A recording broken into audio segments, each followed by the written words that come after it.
Hello, everybody. Welcome back to Running Code Humor in South Texas Law Enforcement. I'm your host, T-Bone. With me and got my back as always, my partner, J-Man. J-Man, how you doing? Doing pretty good. Everything all right? Yes, sir, it is. Love it. We appreciate the response from the last episode. We hope you enjoyed it, and we're gonna hope you enjoy this one today. And like I've said earlier, our job is to be funny, but also to bring awareness and education and pull back the layers so people understand why we do what we do or why what you did caused the response that you got from us and so forth. Maybe bring that understanding that to people, and understanding breeds awareness and it breeds less problems. Mm-hmm. It's ignorance and misunderstanding that breeds the problems. So we're trying to peel back that layer. And there's other podcasts out that do the same thing. And Donut Operator and those guys, power to them. I got nothing against them. Please keep doing what you're doing too. The more we do this, the more we get it out there, what we do, how we do, and why we do it, the less problems I think we're going to have. Mm-hmm. People will start going, oh, I didn't realize that. I didn't know that. And that's great. That's the response we're looking for. Some people we can't reach, just like Cool Hand Luke. What we have here is fair to communicate. Some people you just can't reach. It's true. Some you just can't. Yeah. They've got it in their mind, and that's it. Nothing you say or show them is going to change their mind, and that's fine. You know what? If that's how you choose to live, that's how you choose to live. Yeah. I've been proven wrong before, too, on shit that I absolutely just, no, I absolutely do not believe that. And then I get proved wrong. I'm like, okay, I was wrong. Yeah. You gave me a rational argument with facts, not emotion. I don't like arguing with emotion. I argue with facts. I argue with facts and reality and what I can see with my own two eyes. I don't argue with emotion. I don't argue with the irrational feelings, facts. So that's the purpose of this podcast, and we hope everybody enjoys it, and we have more content to come, and we got some things down the road we want to try. It's a lack of equipment and funding being the biggest one because we're still just poor cops. So I think at some point we might start a Patreon where we'll have super chats, try to do lives. We're trying to figure out how we're going to do that. It's a lot going on. Anti-Hero does the lives on Thursday nights. Again, I talked about Anti-Hero last time. I love those guys. They make a lot of sense. Talk about some great issues. We like to do some of the same things they do with the Patreon, where they get the super chats. People can donate money, and we read their question, answer their question on the air live. We're still trying to figure out how to do that. That's not actually as easy as it sounds to do. It's actually very hard to do. Yeah. And it's got to be in cooperation with YouTube. And if YouTube doesn't like your content, they smash it. So there's a whole bunch going on. So we're working on that, but we have more to come. But everything's evolving. For those of us who've been with us from the beginning, that first episode was horrible. We were new. I'm eating food. He's clinking a spoon against his coffee. It just sounded bad. Was it realistic? Yeah. Did it sound bad? Yes. Yeah. So we've learned some lessons since then. Bear with us. It's a learning experience with every episode. Like I said, last episode, I screwed up the episode before and completely unrecoverable. Had to redo the whole thing. And there's only so many hours in the day, and J-Man and I both have other things to do, and it sucks, but we love doing this. We enjoy this. I look forward to this. We enjoy talking to you. We wish we could talk to you live and have you guys call in. Another thing we're going to try and work on is people being able to call us. So I floated an idea, J-Man, a while back. I don't know if you remember it, about having call-ins live. Yeah, that was, but there's a specific program for that, and there's a way to do that, and I got to figure that out, and I'm sure it ain't going to be cheap or easy. Yeah, no, and got to figure it out. I got to figure that out to where we can do live chats, and you can call us. We probably have to have a delay because some people are going to say things that people call in just to call us pigs. And it's like, okay, there are children going to be watching, because I don't have this restricted where children can't watch it. I don't have it restricted, because what we're talking about, they should probably hear it. I think the earlier you reach kids and start inoculating them with the truth versus what they're hearing from parents at home or teachers, here's the truth. Just like they're finally now starting to teach interactions with law enforcement in high school. This is what you do in a traffic stop. Put your hands so they can see them. You give them their license. You're required to, so on and so forth. It breeds less problems. Yeah. So you take away the I didn't knows, and you take away the ignorance, and you may have less problems down the road. Mm-hmm. So that's why we do this. So more to come. Working on it. Be patient with us. It's a process. It's not easy. I've banged my head against the wall a few times trying to figure some of this crap out. Hell, just getting to the point we're at now with YouTube was a pain in the ass. Yeah. And was not fun. But we did it. So just like Anti-Hero and a few others, we were going to attempt at some point to do live podcasts to where you can actually comment live and we'll answer them, or you can call in. We may end up doing that route too. Not easy, and we're going to figure it out, but we're going to have probably a third person to help us screen that while we're talking. So it's a whole thing. Yeah. And we're not asking anybody for money because that's not why we do this. We're not doing this for money. That's a nice bonus if we get it. But at some point, we may start doing a Patreon where you can donate to help us build this and make it bigger. And we'd appreciate whatever you want to give. We're not asking for it. We're not demanding it. If you want to, you great. You can't, great. We still hope you just enjoy the show. And that's ultimately the goal, is to enjoy the show. And please tell your friends and tell family and tell other people, hey, listen to these guys. You're going to get a lot of good knowledge off them. You're going to get information off them. And they're funny. And one of them's really good looking. It's not me. So if you're watching it for looks, you're watching the wrong guy. You know, watch the left side of your screen for the looks. All right. So he is a stud, and I'm a little bit jealous. He's a beautiful black man. So today, though, we're going to peel back some of the mystery behind crash or car accidents. Yeah. We don't call them car accidents. We call them crash. Mm-hmm. We don't call them accidents. Accidents implies no one's at fault. Someone's at fault in a crash. Yep. With a few rare exceptions. Animal strikes. A deer wanders out in a dark road and you hit the deer. That's an accident. Yeah. But two cars meeting, somebody screwed up. So opposing matter cannot occupy the same space at the same time. Somebody screwed up, which caused the crash. Right. So I don't call them accidents anymore. Somebody's at fault. Yep. So we're going to peel back why maybe you got the response you got on a crash. Why you got the response. Jack, lay down. I understand you're excited. So for those that have not tuned in before, that's Jax. He is now a part of the show. He's excited, loves to be here. And J-Man is his bestie. So he just can't really control himself whenever J-Man comes around. I'm amazed he doesn't hump his leg. So he gets a little wild, and he's a pug, so he's got breathing issues, and you can hear him snort. So just try to ignore that, unless you love dogs, and then in which case we'll keep him in here. But getting him to cooperate and lay down is impossible. So, we're going to explain why maybe you got the reaction you got from a cop on the scene when you absolutely thought he should do this and he did this, and what you got to have, and why you can issue some tickets in a crash versus others, and why we don't set fault in certain crashes and we set fault in others. We're going to try to peel that back so you have a better knowledge of how it works, because one thing that we're all going to get into a crash at some point in our lives driving. You drive long enough, you're going to have a crash, whether it's your fault, someone else's fault, mutual fault, and there is mutual fault. It does exist. It's rare, but it exists. And we're going to explain how that all works so that if you get into a crash, and we hope you don't, we want everyone to drive safe. Because like I've always said as a traffic officer for years, was every crash starts with one dumbass. Tell me I'm wrong. May not be the political way to phrase it, but tell me I'm wrong. Yeah. It starts with someone causes the cataclysmic event. Yeah, a dumbass. Run a stop sign, run a red light, drinking while driving, crossing lanes, texting while driving. There's a reason this crash happened, because you didn't obey the safety laws that were put in place. Mm-hmm. That's why they're there. Because all traffic laws are written in blood. The moving violation stuff is written in blood. Yeah. Because somebody died. And they say, okay, we need a law. Mm-hmm. Cars didn't used to have turn signals. They do now for a very good reason. It's very helpful to know communicate. when someone's turning. Communicate. And that's what you're doing. You're communicating. Communication does not just mean voice. Signal is a communication. I don't know how annoying it is when you're just driving regular speed limit, and then all of a sudden someone just turns right in front of you.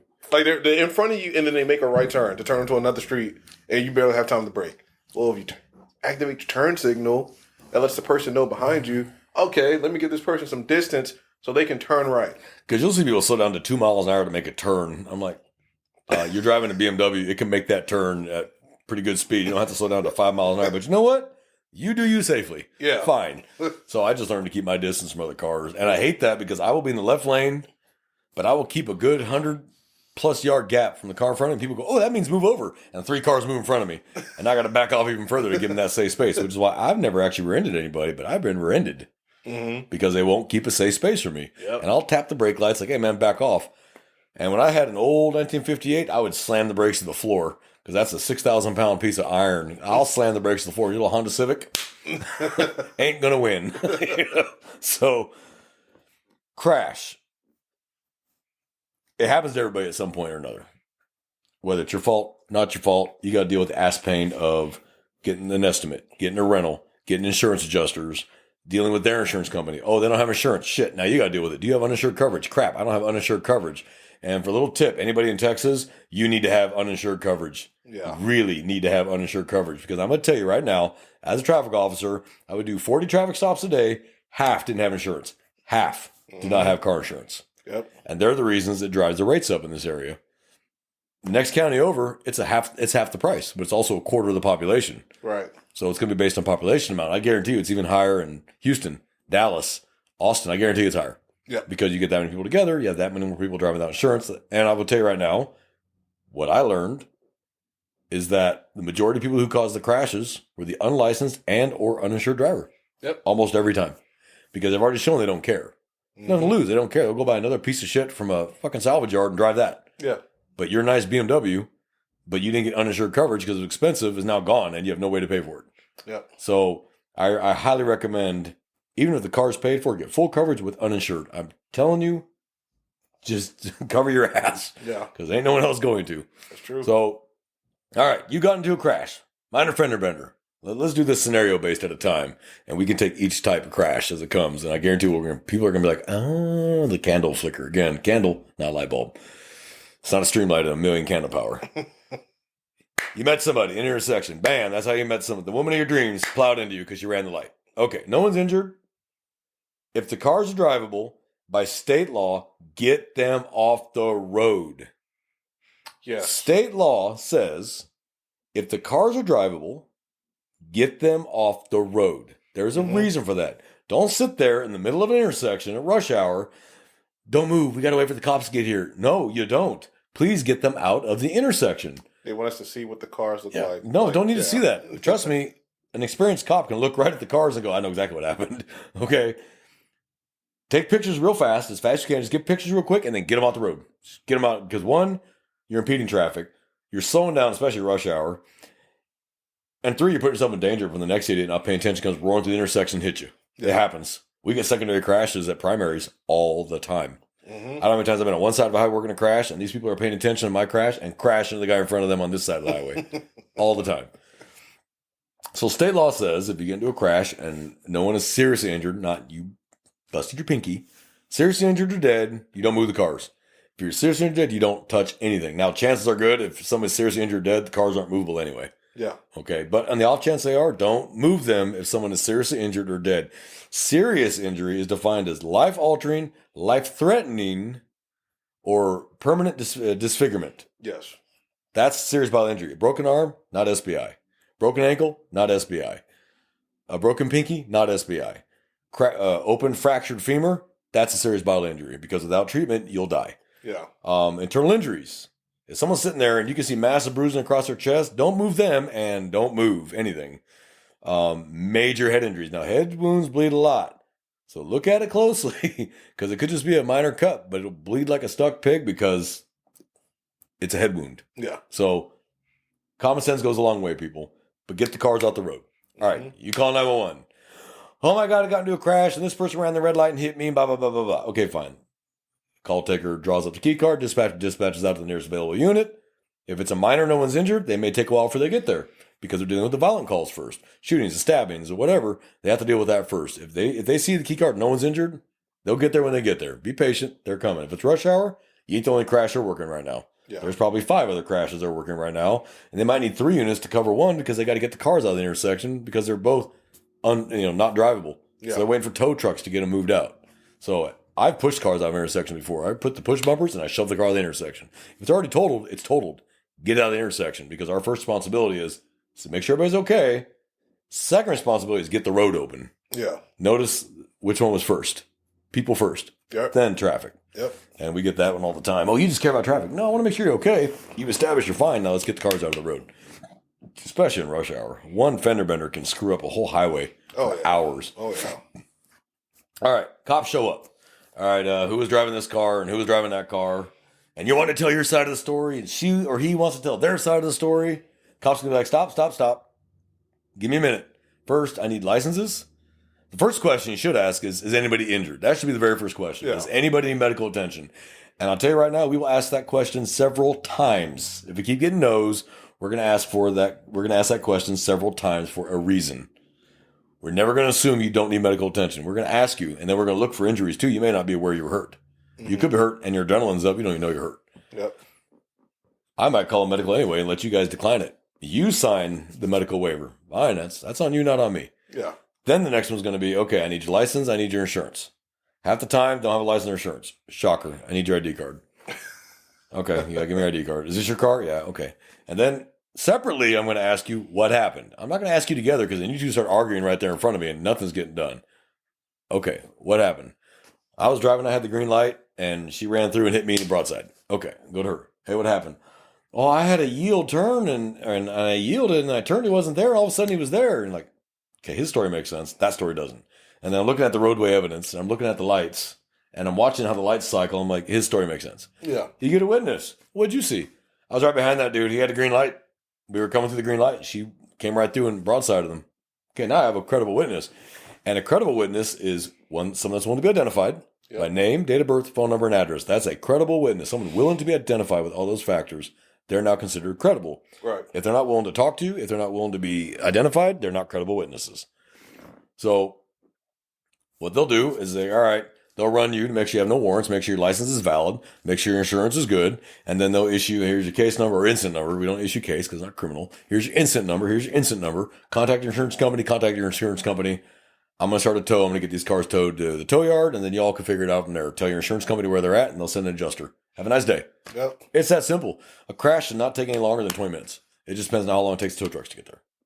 Okay, now that's a standard non-injury crash. Yep. It sucks, but no one's hurt. Cars are replaceable. People are not. Right. All right. And you're like, well, the officer, he didn't put down who was at fault. Okay. Officers don't establish fault in non-injury, non-fatality crashes. We put down what we see, what you say, and we draw a diagram of the crash, and we let the insurance companies deal with fault. Now, if someone is seriously injured, SBI, or death, now we're going to bring out the traffic homicide unit or traffic investigation division based on where you're at, and they're going to conduct the investigation now and figure out who is at fault, how are they at fault, how fast are they going, was there defects on the car that caused them to lose control, bald tires on wet roads, stuff like that. That's their job. Now they're going to establish fault because there's criminality behind it. Yes. Someone's seriously injured or someone is dead, and there must be somebody at fault for that. Could be the guy that's dead. We don't know that until we complete the investigation. And as a traffic officer, that was my job, was to establish fault. Yeah. For SBI or fatality crashes. Now, could I set fault in non-injury? Yeah, but I was a traffic officer with that experience and those schools behind me to be able to go, no, this is your fault. Okay, now, can we give you a ticket? I've heard this question. Can you give someone a ticket at a crash? Yes, I can. But I'm limited into what type. I can give you a ticket for no insurance. Yep. I can give you a ticket for no license. Definitely done that. I can give you a ticket for bald tires. Sure. If your tires are bald, yep. Yeah, that's probably a factor in this crash. If it was a wet road especially, that's a factor of this crash. Mm-hmm. What I cannot give you a ticket for is running a red light, running a stop sign, because I didn't see it. I didn't witness it unless someone brings me a video showing that you ran the light or ran the stop sign. Now I can because I just witnessed it. Right. But if I don't have that, I can't say that's what happened. So I can't give you a ticket for it because I can't say I saw it with my own two eyes. Now, if an off-duty police officer or an off-duty fireman comes up to me, they're credible, and because they're sworn personnel, and say, yeah, that she ran the red light. He was coming northbound, she was coming eastbound, she hit him broadside. That's a credible witness who telling me you ran the light. Now I can give you a ticket. Now, what about this? Because what if the other driver says, "Hey, the other driver told me that I ran the stop sign," and then the other driver, when you ask them, you say, "Hey, the other party is telling me you ran a stop sign. Is it true? Did you run a stop sign?" And they actually admit to running the stop sign. Because now you admitted it. So you have your confession, and you have the witness statement and a confession. You can. Now, do I? I typically don't. Mm-hmm. I was like, you know what? You're already going to be enough ass pain dealing with rentals and assurance adjusters, and that's not an easy process. You go buy another car. That's a pain in the ass, and the prices are only going up. Yeah. So typically I don't. Mm-hmm. I'll do it for the no license, no insurance. Absolutely. Yeah. Those are two items that you are required to have when you drive, not one or the other, both. They're like peanut butter and jelly. They go together. And just for a fact, and this is probably lesser known. I really do think it's lesser known because it wasn't until I looked specifically at traffic law just to broaden my scope. If a person is driving a car and their license is suspended, thank you, and a crash and may cause a crash that causes injury to the other party, you're going to get a pair of bracelets. You're going to jail. You're going to jail. So in Texas, driving license invalid, that means suspended, denied, revoked. Yep. Not having one. Driving license invalid. DWLI. Don't get it confused with DWI. Mm-hmm. The first time is a ticket. Yep. The second time you get caught is now DWLI enhanced, a Class B misdemeanor, and we can take you to jail. Now, do we? It depends on what's going on. But let's say you're DWLI and you cause a crash, like he said, that causes injuries. Now it's a felony. Now you got a problem because you were driving a car when you were not supposed to be driving a car and you injured somebody. But that only applies if it was your fault. Yes. It has to be your fault, though. Yes. It cannot be the other person's fault and then automatically you're in trouble. No, it doesn't work that way. Kind of like, I'm going to kill this misconception right now. I think I talked about in our very first episode a year ago. DWI. Just because you're drunk does not mean you're the at-fault party. Yeah. Some states, like, oh, they're automatically at fault because they're drunk. No. If the drunk was sitting at a stop sign at a full stop and the guy comes across the intersection, hits them head on, it's not the guy's fault who was sitting there stopped at the stop sign. Will he get a DWI? Yes. But is he going to get intoxication manslaughter? No. He wasn't moving. He didn't cause the crash. So there's a misconception. I want to clear that up right now. Yeah. So if you're at fault and your license is invalid and you cause a crash, injury, or death, you're definitely going to jail. You're not supposed to be driving. Your license is revoked. And driving is a privilege, not a right. And it is granted by the state upon confirmation of several things. Training, you pay the money, you get your background check done, you get, there's a requirement for these things. So I'm glad you brought that up because I hear that all the time. You can't arrest me for driving an invalid license. Because people with a suspended license, they'll cause an injury and then, and it's just like, well, you never should have been driving the car in the first place. More likely don't have insurance either. Yeah, and turn around. Yep. What do you mean turn around? I'm like, turn around. Now, I will tell you, driving with your license invalid and no insurance together is an arrest. You can go to jail for that too. You have a suspended license and no insurance. Yeah, you're going to jail. Yeah. There's a consequence for this. Sorry. So there's a few we can't arrest you for no license. Absolutely. It just depends on the situation, the dynamics, and what's going on. Yeah. Okay. Let's do the same scenario. Someone seriously injured or dead. Okay. All right. Let's say the man was driving northbound through the intersection on a green. Here comes the woman running the red light, running eastbound, broadsides him, kills him. Yeah. Okay. One, nobody's moving anything. Don't touch shit. Don't touch anything. Mm-hmm. Patrolman will get there and go, there's a fatality. They'll call out the traffic units because that's who does the investigations for that. We're gonna hope the patrolmen have talked to the driver to see if she's impaired or high, because she could have been. In which case, intoxication manslaughter. If she's sober, then it may just be manslaughter depending on what's going on, and that's a decision made above the patrolman's head. Mm-hmm. Traffic will show up, talk to that driver. What happened? 1, are you okay? 2, what happened? 3, where are you coming from? 4, what were you there for? Oh, you did drink. How many drinks did you have? Hey, let's do a field sobriety test over here. Or if they're injured, they're just going to go to the hospital. But we're going to talk to them real close. If you wonder why a cop gets in your face after a crash, he's smelling for alcohol. That's what we're doing. We're smelling alcohol. If we don't smell it, we may look for other signs of impairment. Right. Dilated eyes when they shouldn't be. Or constricted pupils when they should be dilated. Or you're sweating like a pig and it's 40 degrees and you're sweating like a racehorse. Could be something else going on. Mm-hmm. If we see those signs, an officer's going to go with the ambulance because you're in custody while we do a DWI investigation. Okay, because remember, it's not just alcohol that impairs you. It could be Xanax, could be Tramadol, could be heroin, could be cocaine, could be meth, could be fentanyl, it could be something. Yeah. Could be a prescription medication that you're entitled to have, but you took too many. Or you combined it with alcohol. Now you got an additive or a combination effect.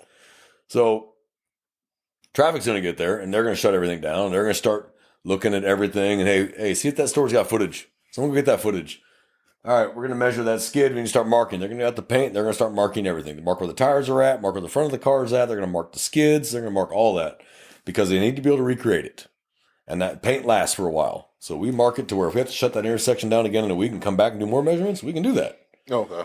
And then we're going to measure it, and we're going to bring out what's called the total station or the Leica.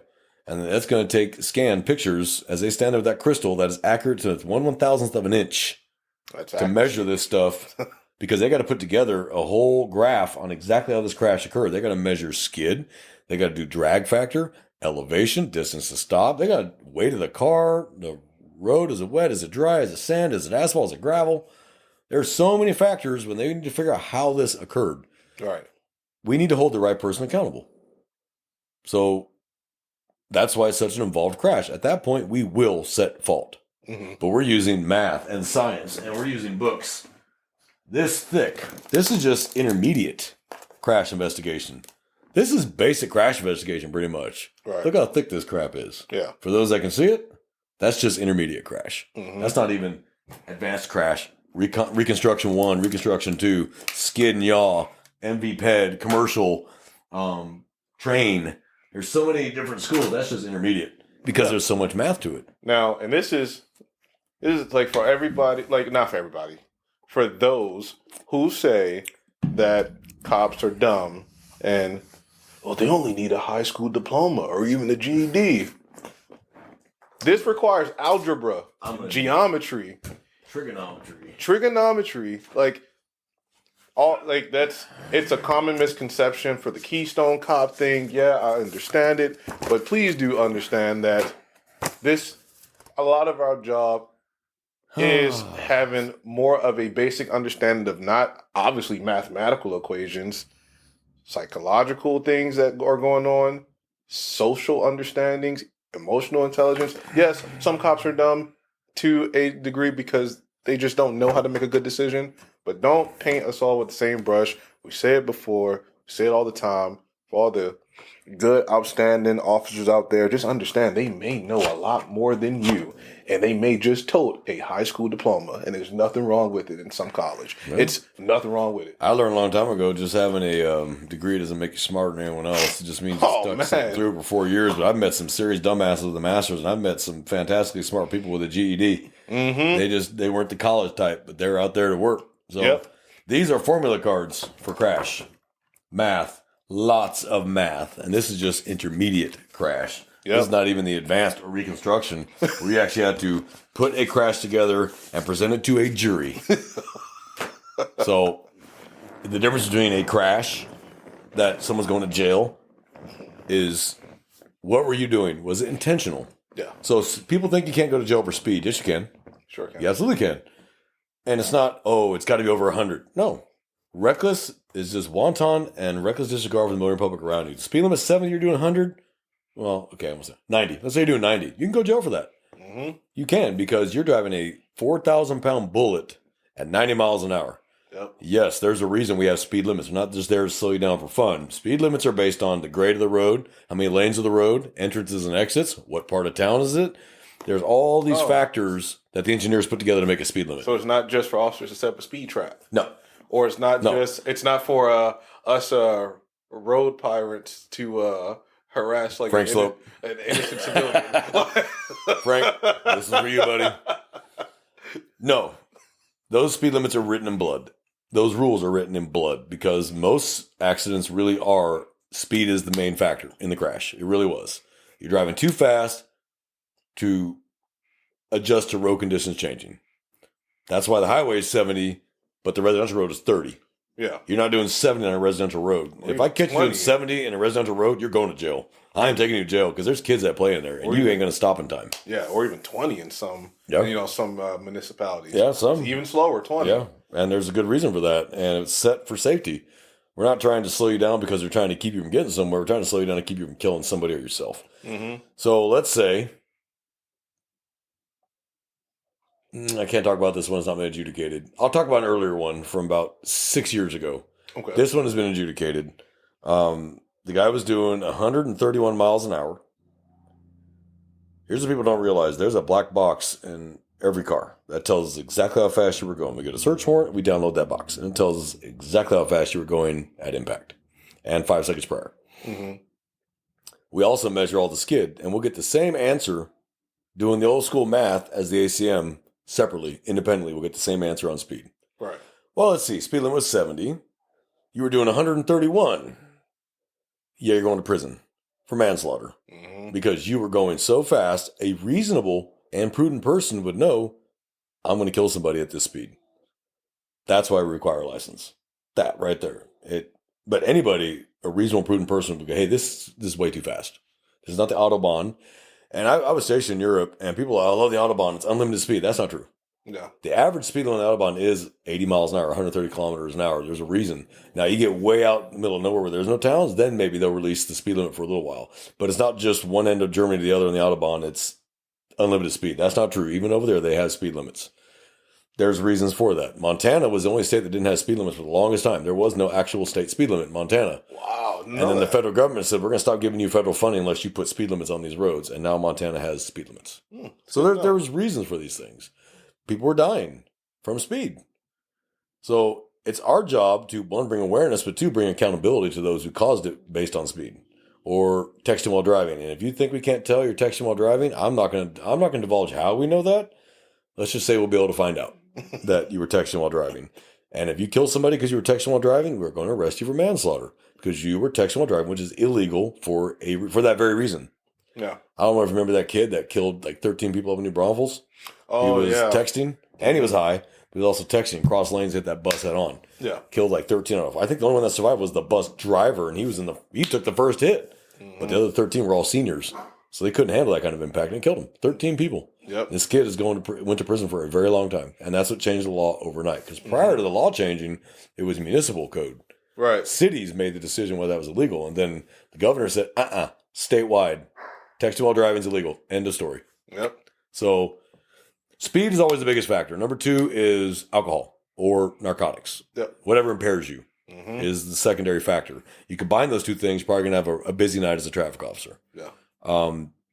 People driving the wrong way down the highway with no lights on.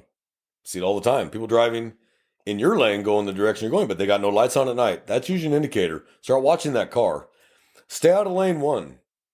Absolutely. And for lane one is going to be the from far left left lane. To right. Yes. Fast lane, lane one, lane two, lane three, and so on. Stay out of the left lane at night because the drunk drivers are on the wrong side of the highway. They think they're in the slow lane and they're going to be right in your lane and hit you head on. Yeah. And they don't have lights on. You don't even see them until they come over a rise and you meet in the middle. Stay out of the left lane at night. Trust me. It's almost happened to me a couple times on duty in a marked police car. Yeah. When you'll never forget it. I'll just never forget. I'm on patrol, working dog watch, and I'm in the number 2 lane, which is the far right lane, on a 2-lane roadway, going one way, one direction. And I'm just driving along. The speed limit is 55 in the area that I was at. And all of a sudden, I just feel like a vibration. All I feel is a vibration and what I thought was a blur. And I'm just like, man, that doesn't feel right. So I look in my left mirror and I'm like, oh, that's a vehicle in oncoming traffic. And yeah, you put that out real quick and you go lights and sirens in the same direction they're going. I'm not making a U-turn to go the wrong direction after them. No, I'm not doing that. I'm not getting fired. And yeah, then you try to get them stopped. And unfortunately, she just made a mistake. She was crossing over. She was turning out from, she wanted to go southbound. Yeah. So she just made too sharp of a left turn. Yep. She didn't realize she had to cross all the way over the yield intersection to go southbound in the correct lane. Yep. And that's just, and sometimes those things happen. And sometimes that is just an accident. Yeah. It's a crash. It's still, she didn't do it on purpose, but it still caused a crash. Yeah. So that's still an at fault. Mm-hmm. I've heard so many misconceptions. We can't do this. We can't do that. I'm here to tell you, if we're doing it, we're allowed to. Yes. Because we're not going to jeopardize a criminal prosecution because we're doing something we're not allowed to. The law says we can't, we don't. The law says we can, we do. It's that simple. Mm-hmm. So, yes, you can get the tickets for all those things we talked about. Yes, you can go to prison for killing somebody in a crash. Even if you didn't do it on purpose, did you recklessly do it? Yep. The culpable mental states. Jordan, what are they, J-Man? What's culpable mental states? The culpable mental states is 4 of them. There's intentionally, knowingly, recklessly, and criminal negligence. That's right. Driving, a lot of that is reckless. Mm-hmm. Reckless is the big one. But if we can prove you're reckless, still a culpable mental state resulting in a conviction, or at least an arrest. I don't know about a conviction. That's for court. We can arrest because you recklessly did the action. That's the reckless action that caused injury or death. Yep. Okay. So people think, oh, you can't be arrested for a crash that kills somebody. Oh, yeah, you can. Absolutely you can. And we do it all the time. But we got to be able to prove it was intentionally, knowingly, or reckless. Criminal negligence, not really. That one really doesn't play too much into it. I could probably come up with a scenario where criminal negligence would be the culpable mental state. But usually it's going to be intentionally, knowingly, or recklessly. And most times, though, it really is reckless. Yeah. They're just driving too fast. They're not paying attention. They're texting. They run a red light. They run a stop sign. That's reckless. Yeah, because they should know. We can't prove they intentionally ran the light, but they recklessly ran the light. Because they should know. They should know that the behaviors that they are exhibiting was likely to cause the outcome. Absolutely. But they just disregarded it. Yep. Absolutely. And that's our biggest, like, what we want people to understand is you will be held accountable for bad driving behavior. And especially if it hurts or kills somebody. Absolutely. And this is why we have driving records. This is why every time you get a ticket and if it doesn't get dismissed, it goes on your record. Because we will use that as evidence in your trial if you eventually kill somebody. Run a red light, run a stop sign, run a red light, speeding. Those are all evidence against you. That's your criminal driving record. It is absolutely, because you're not learning. The tickets did not have the desired effect. Cause, effect, behavior change. Right. It didn't change your behavior, and you kept doing it, and you kept doing it. Finally, you killed somebody. Some judges don't let you get more than a couple speedings before they take your license from you. Some are just like, yeah, whatever, pay it and move on. I think that's wrong, but that's not my choice. Yeah. I make the appointment for you to see the judge. What the judge does after that is on him or her. Fine. But I pulled over people that have like 30 speeding convictions behind them. I'm like, how do you still have a license? You're going to kill somebody one day, and it's going to be speed based on statistical fact, based on what all your criminal history, your driving criminal history, speed, it's probably going to be based on speed. Because you clearly are a speed demon. There's a time and a place for that. Yeah. The highway and the surface roads ain't it. You want to go out to the raceway, have a blast. It's your car. You want to tear it up? Go for it. But that's a closed track. There's medics standing by. Have a ball. Wear a helmet. Wear a seatbelt. Have a nice day. But this on the surface roads, racing another car and street racing in Texas is arrestable. If you are racing another car, which is a competition of speed between two or more vehicles, you're going to jail. Period. Because that causes so many fatalities. It does. Because you guys doing 110 miles an hour, 120, 30 miles an hour through heavy traffic. And then someone clips the bumper just right and they start spinning. And they start taking out cars around them. And someone eventually is going to die. Another thing, seatbelts. Seatbelts save lives. I don't ride without a seatbelt. And I'm a cop. Who would say anything to me if I wasn't wearing one? But 1, state law says you have to. 2, policy says you have to. And 3, common sense says you damn well should. We're not immune to the laws of physics because we're cops. And too many cops have died because they were not wearing a seatbelt. And it's a sad, sad thing. Totally preventable. I've seen people walk away from 100-mile-an-hour crashes because they wore a seatbelt. And I've seen people die at 20-mile-an-hour impacts because their head hit the A pillar or the ceiling or the windshield, or they hit the B pillar. And that's it. Lights out. They're gone because they weren't wearing a seatbelt. Or go through the windshield because your head is not harder than that windshield.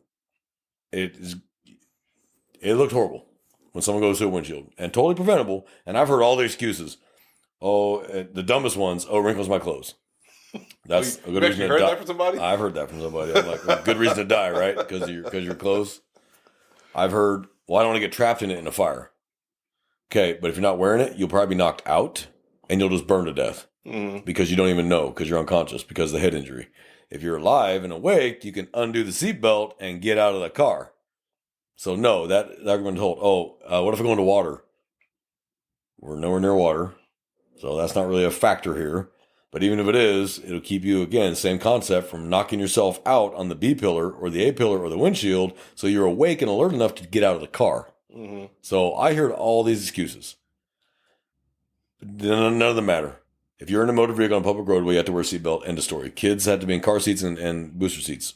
All this is required by law for one very good reason. Keeping you alive from other people or yourself.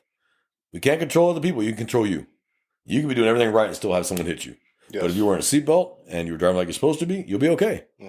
So, but officers, I need officers to understand that how you write that crash report can affect somebody that did nothing wrong. Yeah. So if you write a half-assed job, and you do a 2-liner report because you're in a hurry and you're busy and it's your 5th crash of the hour, we get it. We understand.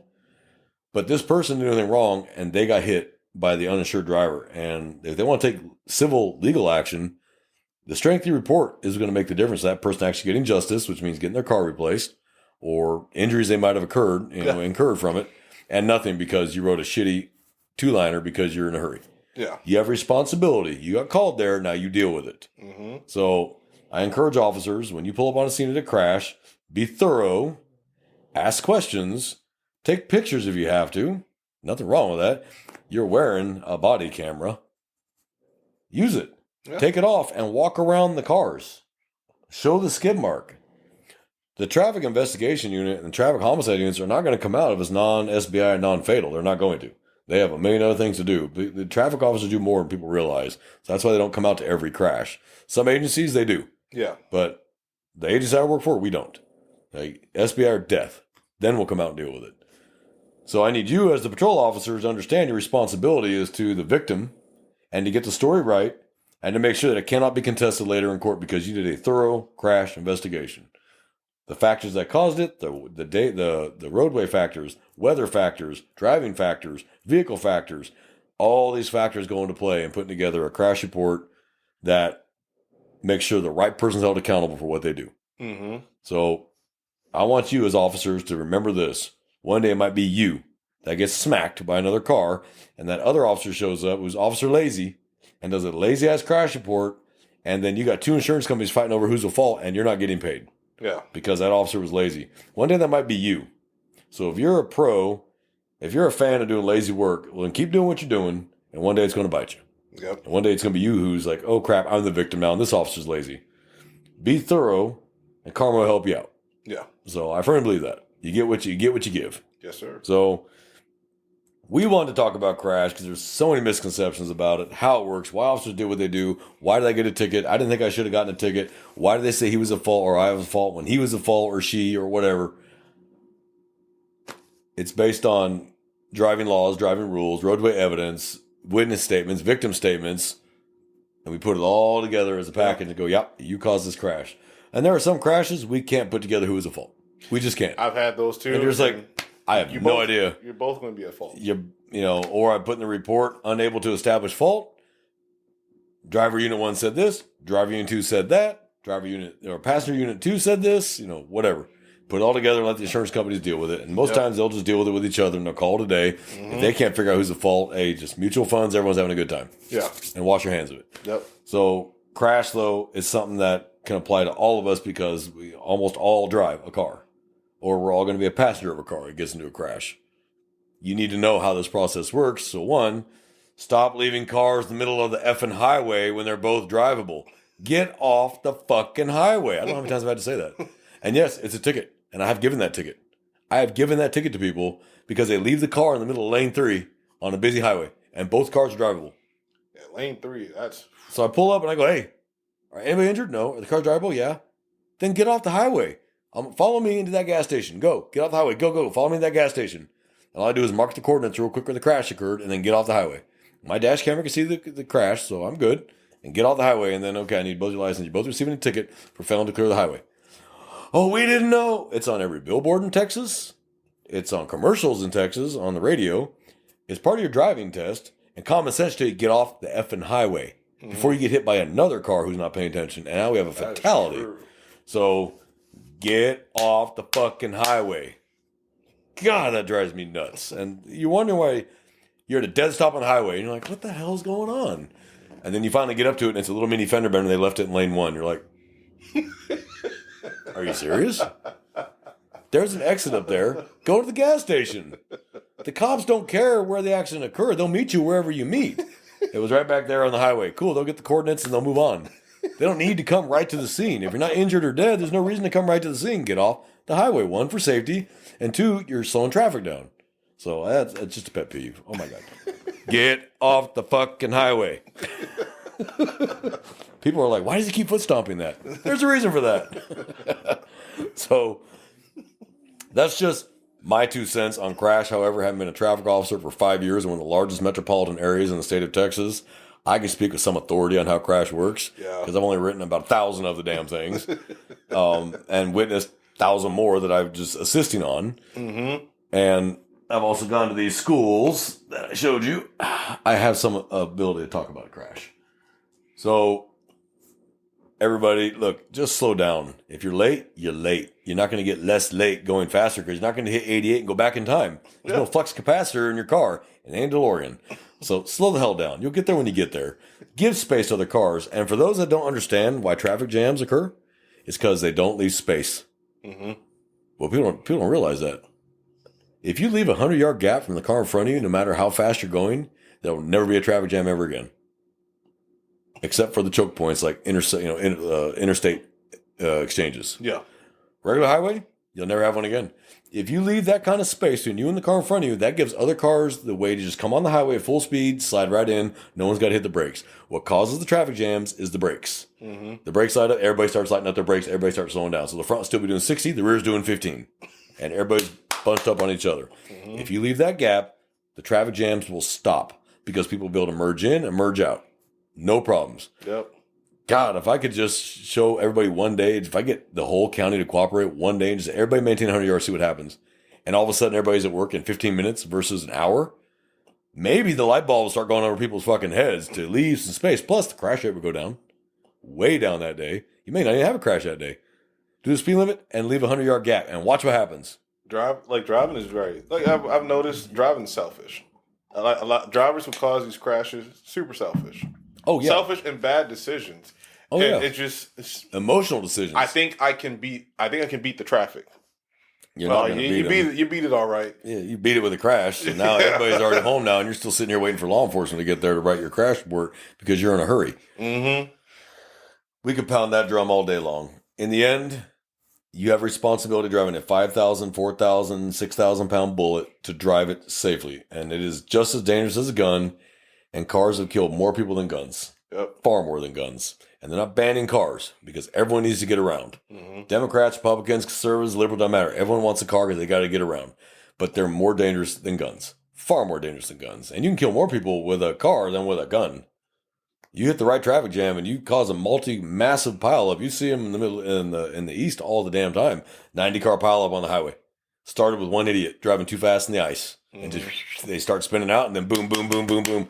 And now you got 70 dead people and injuries and you got life flights coming and going, or the snow's so thick, you can't get a life flight in there. Yeah. And the ambulances can't get to the crash. You got troopers and police officers trying to put people in their cars to drive them to the ambulance to meet them. I mean, it's because one person, one who too fast started sliding and could not maintain control of their car. And now you just got a 5,000 pound out of control piece of metal bouncing around the highway. Yeah.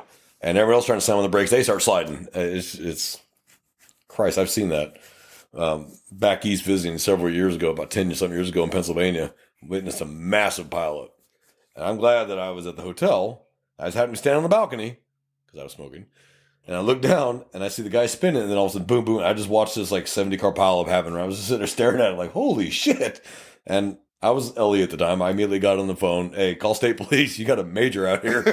And I said, yeah, it was the red car. I want to be sure you understand who's the fault here. I watched it happen. But it ended up being like a 70-car pileup with 20-something people dead. Because he was going way too fast. He tried to change lanes, move over in front of an 18-wheeler, jerked the wheel too hard, and immediately put himself into a slide he couldn't get out of. Bounced off the retaining wall, spun out here, and just away he went. That was about 10 years ago in Pittsburgh. So slow down, people. Slow down. You're going to get there, I promise you. And I believe it or not, if one of you starts on one side of the county to go to the other side of the county, and one does the speed limit and one does 100, you're still going to be there around the same time. Yep. Because that person still got to slow down for other cars. They still got to slow down to merge. They still got to slow down to change lanes. You're going to get there around the same time. I love it when there's the Mustang. Oh yeah, the one that whizzes by you and you meet the light. Yeah, and they're doing their Dominic Toretto just going through lanes. They're speeding, doing probably 110, and then we meet the same traffic jam where I catch them at the light, just doing the regular speed. Yep. Hey, this goes out to you, man. And how much gas did you burn doing all that? Goes out to driving for show. Yeah, you're a hero. This goes out to you, Fast and Furious. Yeah, it goes out to you, man. So driving fast will make you furious and you get your ticket. I like that. Yeah. I should make that t-shirt. Driving fast will make you furious. Sign here. Yeah. You know what? I just had that idea. You know what? Watchers, let us know. Do you want merchandise from Running Code? We're thinking about starting t-shirts with the little sayings that we come up with. J-Man's has some good ones. I've had some good ones. We'll make t-shirts out of it. You tell us what you like. We'll do votes. Yeah. We'll see what we can do. So we'd like to be more interactive with our audience. We really would. And that's why I'd love to do the whole live chats. They can call in. We can talk to them. What was that one from that last episode? Call us. What was his name? Hold on. What was it? I was going to say it was Brandar. But that may be wrong. Brandar86. You know what, Brandar? We'd love to have you call us in, man, when we do a live show. We'll talk to you, bud.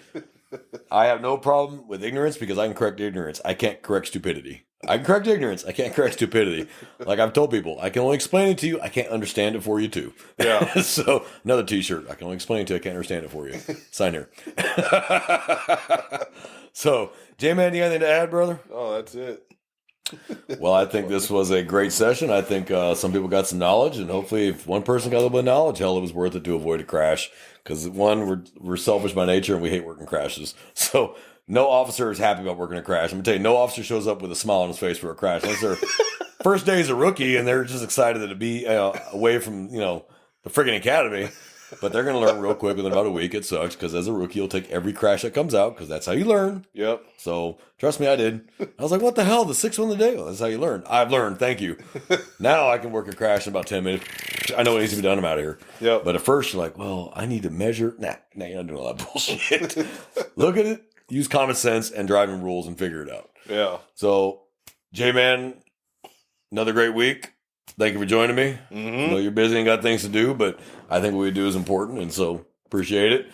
For our brother and sister officers out there, please keep yourselves safe, look out for each other, and help each other out. And for the citizens, please bear in mind what we tell you. What do you tell you? Slow down. We're not trying to ruin your phone. We're trying to keep you ruining your life. Yeah. Big difference between the two. So, from J-Man and I here at Running Code in South Texas, we wish everybody to have a great week. Be safe, watch each other's backs, and keep an eye out for further content. And don't be afraid to send us messages and pass us along. So, J-Man? Yeah. All right. We're out of here, people.